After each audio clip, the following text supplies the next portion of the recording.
بسم اللہ الرحمن الرحیم۔ السلام علیکم ناظرین، خوش آمدید ہے آپ کو میرے چینل پہ۔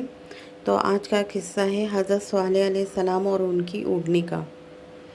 قوم سمود کے لوگوں کو اللہ تعالیٰ نے بہت سی خوبیاں عطا کی تھیں۔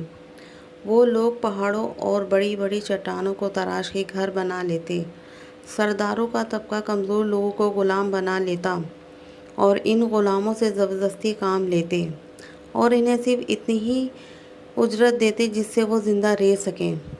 اللہ تعالیٰ نے ان سب کی رہنمائی کے لیے حضرت صالح علیہ السلام کو اپنا رسول چن لیا۔ حضرت صالح علیہ السلام نے ان لوگوں کو اللہ تعالیٰ پر ایمان لانے کی دعوت دی، لیکن سرداروں نے ان کو جھوٹا قرار دیا۔ انہوں نے کہا، آپ اگر سچے رسول ہیں تو اپنے رب کا کوئی معجزہ دکھائیے۔ ایک سردار بولا، ایسے پہاڑ سے اونٹنی نکل آئے۔ دوسرا بولا، اونٹنی ایسی ہو جو بچے کو جنم دینے والی ہو۔ حضرت صالح نے لوگوں سے پوچھا کہ میرے اللہ کا ایسا معجزہ دیکھ کر اللہ پر ایمان لے آؤ گے؟ لوگوں نے کہا ہاں۔ حضرت صالح علیہ السلام نے دعا کی تو ویسے ہی اونٹنی پہاڑ سے نکل آئی۔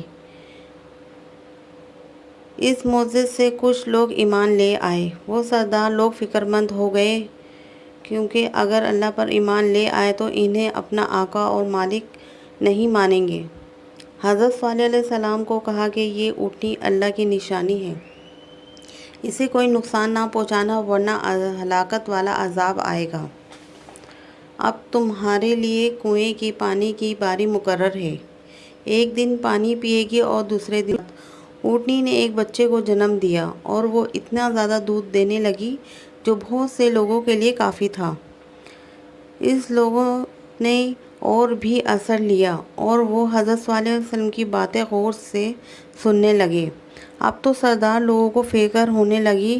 انہوں نے سوچا کہ جب تک اللہ تعالیٰ کا یہ معجزہ قوم کے سامنے ہے اور لوگ اثر لیتے رہیں گے اور وہ اللہ پر ایمان لائے آئیں گے، تو ان لوگوں نے سب مل کر فیصلہ کیا کہ وہ اونٹنی کو مار ڈالتے ہیں اور بعد میں کہہ دیں گے کہ یہ اونٹنی کوئی معجزہ نہیں تھی ورنہ ماری نہ جاتی۔ وہ ہتھیار سنبھال کر انتظار کرنے لگے تاکہ اونٹنی لوٹ کر آئے تو اس کو قتل کر دیں۔ جو ہی اونٹنی واپس آئی انہوں نے اسے مار ڈالا۔ ایک ظالم نے تو اس کے بچے کو بھی مار ڈالا۔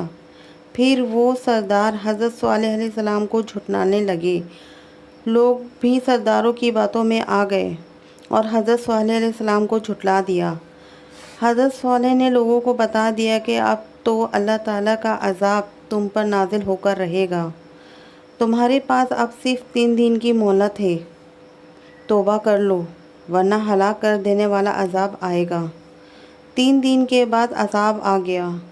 آدھی رات کو گرجتے ہوئے کالے بادل چھا گئے اور ایسی کڑکڑاتی خوفناک بجلیاں گریں ان کے گھر پر گر گئیں، جن سے وہ لوگ ان کے گھر میں سب جل کر رہ گیا۔